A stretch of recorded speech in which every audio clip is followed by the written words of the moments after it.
Welcome to EVS study circle. ప్రపంచంలో ఉన్నటువంటి గొప్ప శాస్త్రవేత్తల్లో మన ఇండియాకు చెందిన సర్ సివి రామన్ గురించి తెలుసుకుందాం. సైన్స్ అనేది మన నిత్య జీవితంలో ఒక ఇంపార్టెంట్ పార్ట్. అణువు నుంచి అనంతం వరకు సైన్స్ తోనే ముడిపడి ఉంది. చీకటి నుండి ఈ రోజు వెలుగులో బ్రతుకుతున్నామంటే సైంటిస్టులు వారు చేసిన కృషి ఫలితమే. ఒక విధంగా చెప్పాలంటే సైంటిస్టులు లేకుంటే మనిషి జీవన విధానం వేరేలా ఉండేది. మేధాశక్తిలో ఇండియా ఏమీ తక్కువ కాదని సగర్వంగా తలెత్తుకునేలా చేశారు మన సర్ సివి రామన్ గారు. ఈయన ప్రయోగాలు ప్రపంచ దేశాలు ఆశ్చర్యపోయే విధంగా చేశారు. సముద్రం నీలిరంగులో ఎందుకుంటుంది, ఆకాశం నీలిరంగులో ఎందుకుంటుంది, పగలు నక్షత్రాలు ఎందుకు కనపడవు, రామన్ ఎఫెక్ట్ అంటే ఏమిటి అని ఎన్నో ప్రశ్నలు, ఎన్నో ఆలోచనలు. వీటన్నిటికీ సమాధానం మన సార్ సివి రామన్ కనిపెట్టిన ప్రయోగాలే.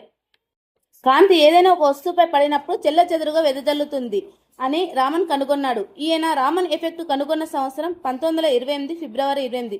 ఈయనకి ఈ ఫలితాన్ని సాధించినందుకు గాను 1930లో ఫిజిక్స్లో ఏసియా ఖండంలోనే నోబెల్ బహుమతి పొందిన మొదటి వ్యక్తి. రామన్ ఎఫెక్ట్ ఆధారంగానే colour photography, synthetic rubber industry చాలా వరకు అభివృద్ధి చెందాయి. రామన్ ఎఫెక్ట్ ఆధారంగానే సముద్రం బ్లూ కలర్ లో ఎందుకు కనిపిస్తుందో వివరించారు. ఎలా అంటే సూర్యుని యొక్క కాంతి సముద్రం నీటిపైన పడినప్పుడు నీటిలోని మలినాలు కాంతిని వెదజల్లుతాయి.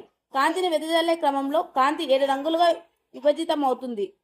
వాటిని మనం విబ్జిఆర్ అంటాం.